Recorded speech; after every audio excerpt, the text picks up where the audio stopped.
ভাই, হাল্ক ভাই, তাড়াতাড়ি ওঠো। জঙ্গলের দিক থেকে একটা ছায়ার মতো দানব বের হইছে। বাবা, সাবধানে যা। আল্লাহ যেন তোকে হেফাজত করেন। মা, তুমি শুধু দোয়া করো। আল্লাহ থাকলে ভয় নাই। আল্লাহ আমার সাথে আছেন, ভয় নাই। মানুষ, আমার এলাকায় আসিস কেন?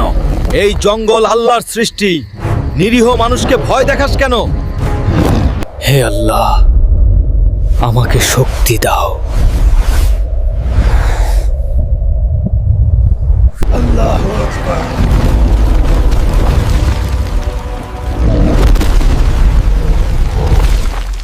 না,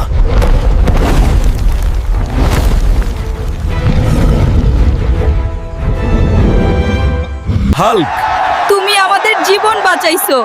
আমি একা কিছু না। এই শক্তি মায়ের দোয়া আর আল্লাহর রহমত। বন্ধুরা, সাহস আর দোয়ার শক্তিতে বিশ্বাস রাখো। লাইক আর সাবস্ক্রাইব কইরা পাশে থাকো।